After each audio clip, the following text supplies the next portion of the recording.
On this week's episode of Film Rhapsody, Russell and I sit down with our Man in the Moon co-producer, Masoud Varjavandi, about his vision for optimistic sci-fi film production. And then, we go full nerd over Star Trek.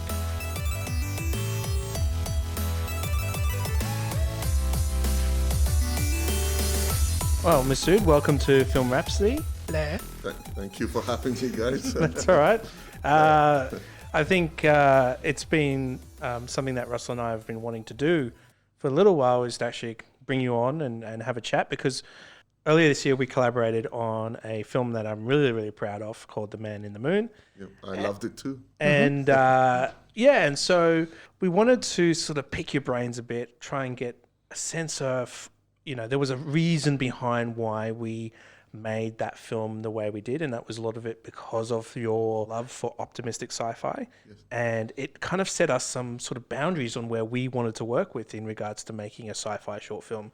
It gave us like a scaffold of, this is the direction we have to go in, and there's lots of different ways of telling stories, but it was an intriguing way for us to explore something we hadn't very directly explored before. Like, we've worked on things that are optimistic, but to actually say we're making something that is considered to be optimistic sci-fi, I think that's where it was an interesting experience. So tell us a bit about, what is optimistic sci-fi? Sure. So I didn't actually come up with the term optimistic. It was Gene Roddenberry, who actually coined the term. So he set out Star Trek to be an inspiring world future, where we've eliminated poverty, wars, and we're exploring the galaxy as one human family. So that appealed to me as a child. So just to give you a little bit of a history where I come from and why Star Trek appealed to me, and that's basically the foundation of what I like about optimistic science fiction. So we have been persecuted in Iran, so we're Baha'is. So we've lived through 2 civil wars. And as a child, I initially watched TV to escape that world.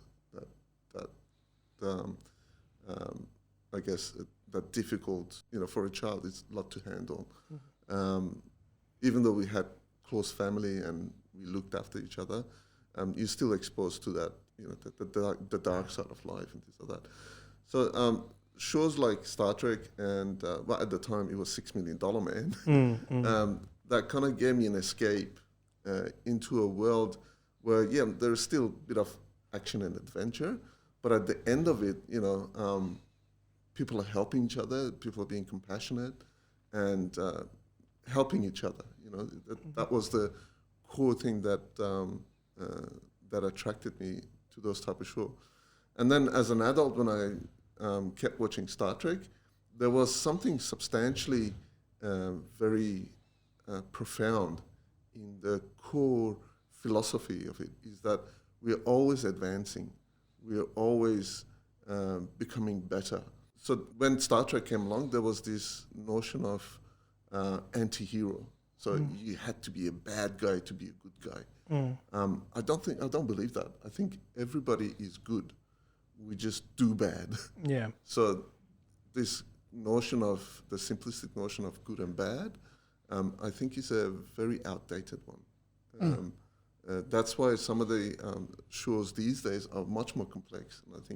And I think Star Trek was way ahead of its time to tackle social issues in a way that wasn't confronting at the time to the powers that be, yet it provided that, so it basically touched people's hearts in some ways.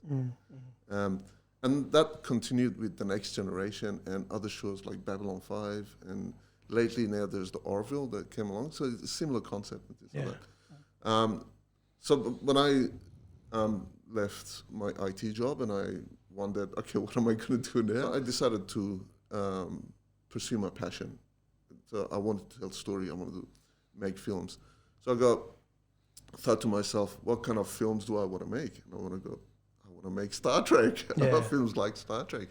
So that evolved into, okay, what is Star Trek? And, so it's an optimistic science fiction. So portraying a world that's better than now. So Yeah, it's an interesting sort of connection, and I think there's why there's synergy here, because Russell's sort of writing journey started from Star Trek Yeah, as well. yeah. Back in the 90s, I found out about this open door policy they had for scripts. Yeah. So I thought, okay, I'll take a stab at writing a Star Trek episode for Voyager, because DS9 I think was wrapping up around that time. But that's kind of where it started for me. What is the thing that has to be in a film to ensure that it is optimistic sci-fi? Like, is there a criteria? So if I was to write a script about optimistic sci-fi, what is the things I need to ensure that will qualify it? like there's no barrier, but if the tone of the show is optimistic, like I'll give you an example. So you could come up with a story that says planet Earth has died and humans are surviving. If you turn that around and you go, there are refugees that are coming from another planet that's been destroyed and Earth is helping them, you're basically changing the tone from a negative aspect to a positive aspect. So it's something that's helping people, something that's improving. Like I said, this is only my point of view. I'm not necessarily right. Yeah. So I'm discovering things myself as well. So one of the things that I have at the moment is a writing contest. It's part of the SFC Films initiative that I'm trying to encourage people to write more often sci-fi. So there's 3 criteria that I have. The first criteria is a good drama. So you're still telling a story. It's got to have a good drama. Is there science in it? So this is a core thing for it to be a science fiction and also optimistic science fiction. Is there science in the story? And the third is it optimistic? So the third one is what is optimistic, this or that. So it needs to have an optimistic tone. So what are some Hollywood films that don't meet that criteria? What are things that our listeners could identify with and go, for example, is Star Wars optimistic sci-fi? Okay, that's a tough question for me to answer because I love Star Wars as well. Yeah. Generally, I mean, when it started, so the first Star Wars, which was actually the 4th in the story, yeah, was very much optimistic because the rebels achieved their outcome, and they were building a new world, and things like that. But they turned around and provided the same problem again and again over the story, which makes sense from a studio perspective because it's the type of story that attracted people, so they're trying to replicate. But from a story perspective itself, it's not going anywhere. They're continually fighting against an empire on an empire like. So we don't see the building of that optimistic world. So in the books, so there's an expanded universe of Star Wars that was done in the 90s. In the books, there's actually the New Republic, which they keep, so they still have challenges to overcome, but they keep building it up, and bringing more peace to more worlds and worlds and worlds. I thought that was very optimistic. What they came up with Force Awakens, I thought they were going back to the pessimism. Is the same true for the Terminator films? Terminator film is a funny one. Yes, I think it was pessimistic because it was saying, in the future. But it always sort of ends with a tinge of hope, I guess. Yeah, it does, especially with the later ones. They change in time, but the initial one was saying the time is set. You can't change it. So it was always pessimistic. The artificial intelligence would always, try and eliminate human beings. So that was always the concept of Terminator. But like in the second one, especially with the alternate ending, it was very much optimistic. Yeah. Because they said, yep, we've changed the timeline. Cyanide is, destroyed, so human beings get to live without the fear of being destroyed. Does that kind of stuff make it difficult to enjoy for you? Not necessarily. I mean, these days I'm now forcing myself to watch pessimistic sci-fi or things that I normally don't watch, like horror and things like that, because as a filmmaker, I'm trying to learn. And I learn a lot from things that I don't like. But yeah, if I'm trying to go back to my childhood mindset and I'm go, okay, I just want something inspiring, Yep.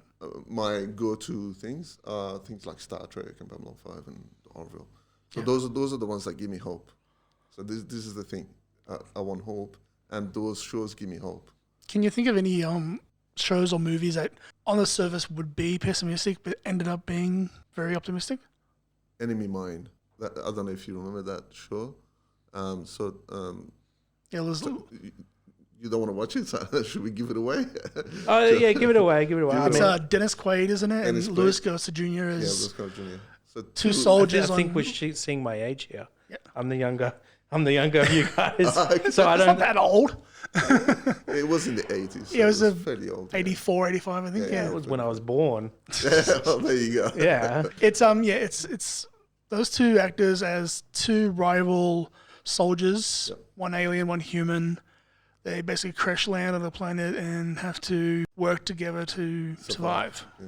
Okay. And then there's a twist which we won't Yeah, say yeah. anything about. Yeah, we won't give it away, but basically, it turns a typical conflict story into a friendship story, Yeah. which was I thought brilliant. I think the way they did it, it's a very underestimated science fiction. I think So in 2015, you started your own business. called Unity Productions. What's its goal? What's its mission? Well, I actually started Unity Productions to do videography, to make a living. So initially that was the goal, and then from the business I was hoping to make enough money to make my passion films, which are optimistic science fiction. I started that business in a town called Temora, which is a small town in New South Wales, and I actually had a studio and everything. So it was going well for a while, but things didn't work out the way I planned, which things don't which always is do. fairly normal for So I had our to- business. I had to move back to Canberra, mainly because of my mum, who was diagnosed dementia. So I had to come back and look after her. So I moved the business here as well. And while I was here, I knew that, because I knew you, Dan, so we've done some workshops together, and I knew there was a good, lively filmmaking community here in Canberra. So I thought, why don't I start making my films now? Why wait? If I don't do it now, what am I going to do it? So that's when I started doing my short films, and that's when we collaborated on The Man in the Moon, and and I'm building this facility, Spacefaring Civilisation, which I'm hoping to encourage others to join in as a community, and we collaborate to make more optimistic sci-fi. Yeah, so tell us more about Spacefaring Civilisation. What is this project about?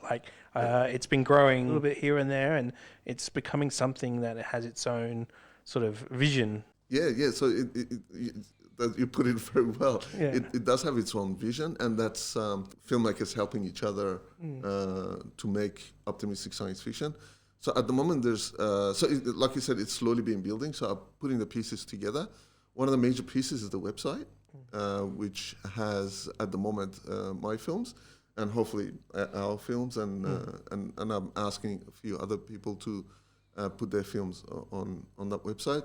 So it's a Netflix type of thing. So it's a Netflix type of streaming service where people can go and watch optimistic science fiction. So these are independent science fiction. Yep. So my vision for that is it's going to be a central hub for optimistic sci-fi, and soon there will be a forum there where filmmakers all around the world can submit their films to be included in that website. I do stress the fact that it's a non-profit, so it's not meant to be commercial. So I recommend people who do intend to use the films that they have for commercial purpose not to submit it to that. But if they want to contribute it as a learning experience, or they've done a short film which has done the festival rounds and now they just got it on the YouTube channel or Vimeo channel, I encourage them to submit it to Spacefaring Civilisation. So on the website, you can easily basically search on the titles, and it's separated by categories. And when you click on the video, so for the details and whatnot, the profiles of the actors and the directors will be shown as well. Okay. In the future, I'm going to expand it to producers and all the other cast and crew. Yeah. So it's kind of a way of giving back as well. So things. So there's a YouTube channel which I'm going to do tutorials. So I'm doing tutorials now, and so I have a live stream every week, where I talk about different aspects of filmmaking, and hopefully I'll be interviewing other optimistic filmmakers as well. So that's more of a one-way thing, and then we've got the Facebook group, so that's a two-way thing. So where people can talk about their own projects, they ask for collaboration, or they collaborate, or inspiring articles and whatnot, specifically on optimistic science fiction. And because space and space exploration is a major inspiration to these type of shows and films, we also talk about space sciences as well. Yeah. So rockets and technology. How have people been responding to the whole movement? Overall, it's been good. But like Dan said, it's been growing slowly. So it's still early days yet, but if you go to the group, you can see there's a core group that are really excited about this and posting things regularly and things like that. And I've got a writing contest. So this is the second year I'm running the contest. I was surprised how many people actually submitted last year. I was expecting 1 or 2 people. I think there was 16 in the end who submitted their scripts for judging. So because I had so many, instead of just have one winner, I chose 2 winners. What's the end goal for the contest? The writing contest is to get people started on writing optimistic science fiction. And all they have to do is just write 5 pages of short film script and then submit it. So this year I'm doing it a little bit different. So last year I did it just like a normal contest where you submit your script, and at the end of it I choose a winner. This year I'm going to be doing it so every month. Whoever submits it during that month, I'll choose a finalist. And then at the end of it, which is 9 months from now, there'll be 9 finalists, and there'll be a panel of judges. Right.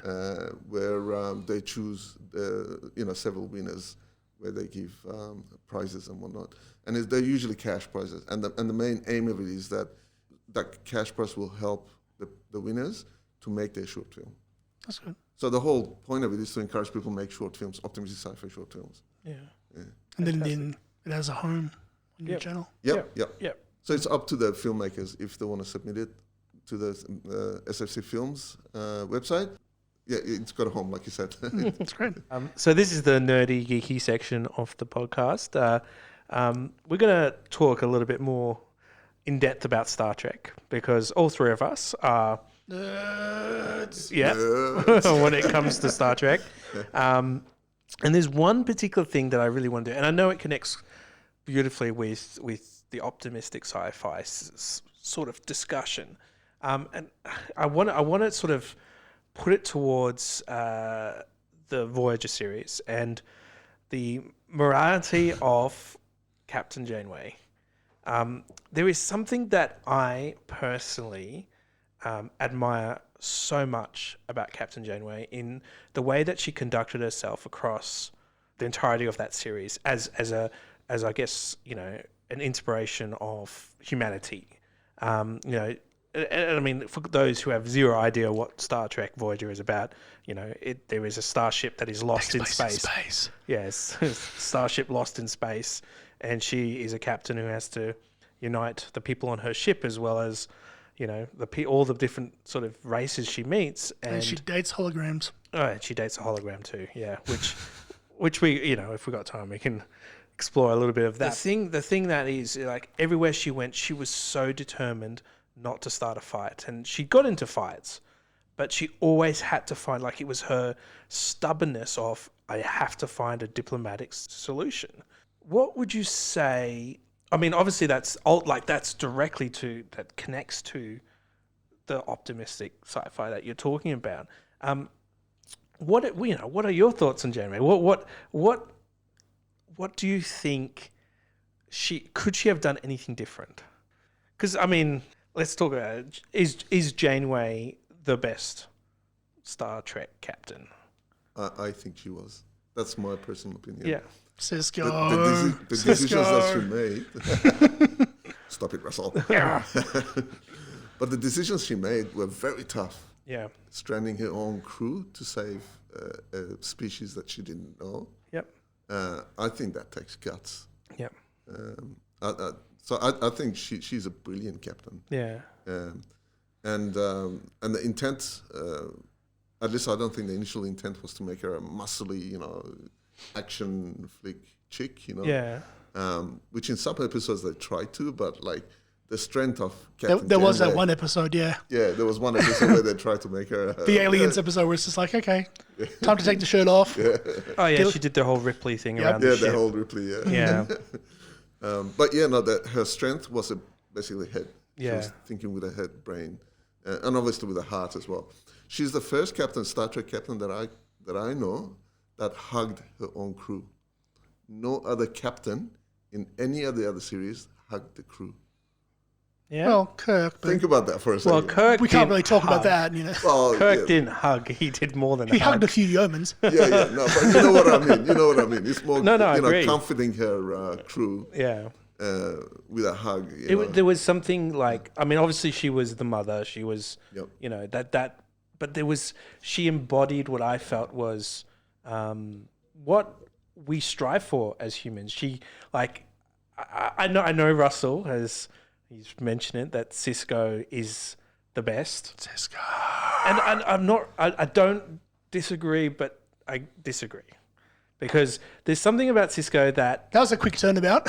well, I agree how good he is. Russell, you're not wrong, but you're wrong. Yeah, I agree that his ideals are strong, but He's Space Jesus. yeah, but that's where it loses me anyway. But yeah, Russell, tell me why Cisco is the best Star Trek captain. Because he won the Dominion War. And he started it, but no one's perfect. Yeah, Yeah. that's your argument. That's my whole argument. Yeah, come on, you can do better. He's Space Jesus. You can do So better. can we disagree with Russell? Of course. No, you can't. No, you can't. Not in the show. Well, thanks mean, for so coming this by. See you later. I mean, he is editing this, so he's he can editing. cut out all the good. But no, Don't cut this bit out. No. So what I love Captain Cisco. This is the difference between Cisco and Janeway. Yep. Janeway never compromised the principles, whereas Cisco did agreed. several times. Agreed. I'm up to that part in the series right now. Yeah. He's had to. There was particularly during the Dominion War. Yep. There was a whole episode where he had to. Brilliant episode. It was one of my favorite, and he In the just pale moonlight. he had to analyze his own behavior as a war leader. Yeah. Basically, and Can I take the hit for the team? I for think it. I can live with it, yeah. Okay. Yeah.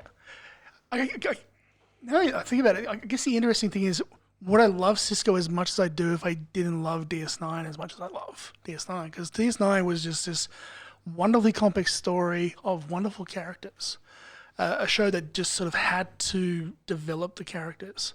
Where, Next Generation or Voyager can just fly off to another planet and this is why I agree with you as well, Russell, because what Told you I was right. what Deep Space Nine does do is that it just opens up so much diverse stories and questions and ideas, and to me, I mean, it's the first time Star Trek really dealt with the fact that the women in Starfleet, actually have stories and feelings, and they weren't just Kirk fodder, Well, they did that in TNG. Can we get a it was a struggle. I mean, come clarification? on. Did you say fodder? Yeah, fodder. Okay, Yeah, just checking. because that's kind of what they were. Which, look, I would argue as well. TNG didn't get it right. I mean, Beverly, great character, but she never really got a good Okay, storyline. let's talk about Next Generation for a second. Troy The amount of was- times we saw Riker's crotch. Yeah, well, yeah, and you can argue I have absolute adoration for Picard as I mean, but I think it's more Patrick Stewart love than it is Picard love. Yeah. I think that, and so Picard, the Frenchman, played by a Scottish actor with a British accent, Yeah, true. who works in space. I was thinking the same thing. Yeah. Why does a British guy? I mean, sorry. What is a French guy who's got a British accent? One thing I am kind of curious about when it comes to Star Trek is where there's a lot of, I guess, division now with like Star Trek Discovery and how it has changed. Does it still ring true to Gene Roddenberry's vision for you, the new series? Some parts of it, yes, but I think their attempt was to replicate what Marvel did with with their comics. Mm-hmm. So they tried to make Star Trek into an Kind of more of an badass. action adventure Yeah. type of thing, which at its core Star Trek wasn't. So Yep. and this is just my opinion, and I think they're kind of backtracking now with Picard. Mm-hmm. That's what I think. Yeah, that'd be very interesting series, I think. Yeah. So I think, but I think the core of it is still in Gene Roddenberry's vision. They just have a lot of, pew, pew, pew, pew. Yep. Yeah, Yeah. which wasn't the core of Star Trek. Yes, it had those things as a what do you call it? As a kind of a candy Yep. to attract people. But the core message was always peace and unity. Yep. Which is what connects with me. What I've taken away from Voyager is that when we follow our convictions, when we stick to what we believe in, and that we know there are good concepts and good ideas, we will succeed. I think that's what I really got out of Voyager. Every time there was this thing that came in Janeway's path. She blew it up. Well, no, she didn't. That's the thing. She didn't. She With diplomacy. She found ways to say, no, this is not who we are. It doesn't matter what other people are or what they try to be or what they force upon us. She said, we have to follow no matter what, all the way to home. And that's, I think, where I feel most influenced by Janeway as a captain. Thoughts? Yeah, no, I totally agree. I mean, there are some episodes where that she does blow stuff up, but I think that's more of pressure from executives going, yeah, let's just blow stuff up, make it more interesting. But yeah, no, the writers did a good job with basically all the characters in Voyager. Even 7 of 9 was a really interesting character, but she grew into a really fascinating character. But yeah, no, you're absolutely right. The choices that she made, and this is very apparent with the episodes Equinox, where 2 ships from Starfleet going through the same experiences, but the different path they take. What a difference it was. One totally abandoned their principles and basically became, criminals. And the other, they stuck to their principles and they're much better off. Yeah. Yeah, so I think, yeah, absolutely, you nailed it on the head. Why didn't Captain Janeway ever promote Harry? That's a good question. 7 years on that 7 bridge. years. Ensign Kim. Well, he did become the captain in the end. Oh, boo. After 50 In years. an aborted timeline. I blame writers. Yeah, So Russell's fault. Writers. yeah. No, yeah, that's an. Which one of us has the writing degree? That's me. Yeah. Yeah. Well, that's how I know to blame the writers. Yeah, no, I think Harry Kim was a very underestimated character. Well, they didn't do much with him. I was surprised at how much that show focused on Harry Kim's sex life. I was shocked. Yeah, he did get a lot, yeah. Did he? Yeah, like it was a running joke. He always. Oh, with the twin sisters. What about the entire race of women, Yeah. the entire planet of women Planet that of kidnapped women. Yeah, him that's right. because, he's good breeding stock. Yeah. Yeah, like I was just quite surprised by how he kept bringing it up, and Yeah. it was a running joke. It only kind of really connected Well- once you watched all of them back to back over a period of time that you went, oh my god. He was a clarinet player and one time at band camp. Thank you. But Thank you. talking seriously, I wonder how much of that is, I guess, industry's lack of capability to bring in diversity into their shows. So Harry Kim, I think, was he the second or the third Asian character in Star Trek? Well, I mean, if Second. he was technically third. Okay, so you got Sulu, Yeah. Yeah. and then you've got Miles O'Brien's wife, Keiko. Keiko, Keiko, and yeah. then Which were Kim. both actually minor parts. Yeah, Well, that's right. technically Yeah. fourth if you include the Whereas daughter as well. Harry Kim was a major. Yeah. Major character. You know what I believe happened with Kim, and and I think it's an interesting topic to sort of add as we're talking about producing and working in the industry and trying to understand ourselves a bit. But when the ratings were dropping a bit in season 2 and 3, and they were talking about revitalizing the show, there was rumors that Harry Kim was going to get dropped from the show. They were going to kill him off. But then what happened was that the actor got nominated in the top 100 sexiest people in the world. Okay.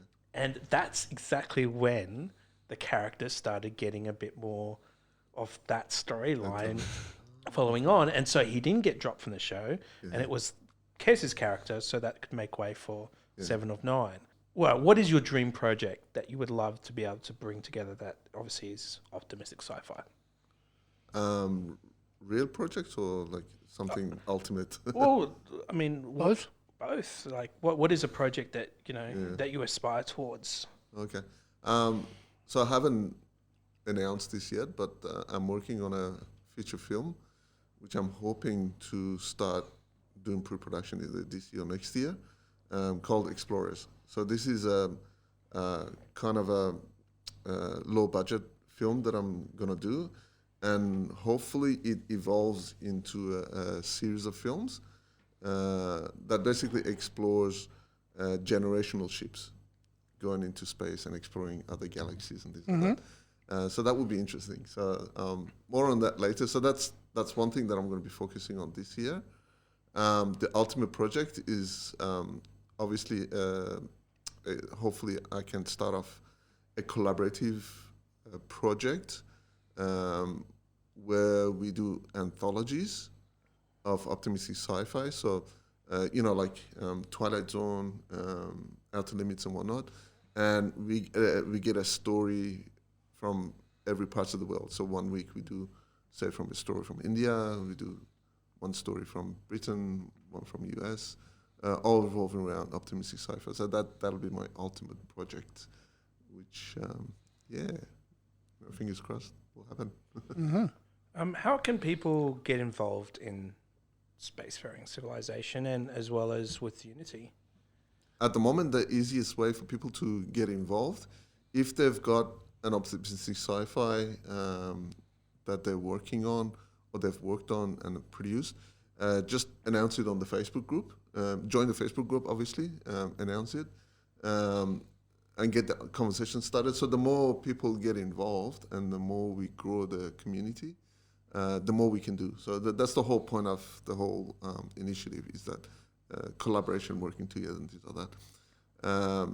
And if people like have a finished short film already and they've done the festival rounds and they've got it on a YouTube channel, consider submitting it to SFC Films as well. So there's two ways. One is to get interactive with the community through the Facebook group. And the space group is called Spacefaring Civilisation. So if people just Google it or do a Facebook search. And if the people go to sfcfilms.com, there is a section for filmmakers. We'll give you all the instructions on how to submit your film. Well, Masoud, thank you for joining us this week. It's a pleasure to listen to you talk and tell you, your love and interest in sci-fi, and I look forward to our next collaboration when we can get to that. But yeah, Man in the Moon Part 2. Man in the Moon Part 2. Part 2. Yeah. Thank you very much, guys. I wish you guys all the success. This is a brilliant podcast, and I hope more people definitely listen to it. Thank you. Thank you. Once again, a massive thank you to Masoud for joining us in the Film Rhapsody studio. For more information about the spacefaring civilization and optimistic sci-fi, head over to Masoud's website at sfcfilms.com. Next week on the show, Russell and I deck the halls and count down our top 5 Christmas movies. I'm Dan Sanguinetti, and you've been listening to Film Rhapsody. Film Rhapsody is produced by Dan Sanguinetti and Russell Lee for Sanguinetti Media. Head to sanguinettimedia.com.au to subscribe to all our episodes. Oh, I didn't record it.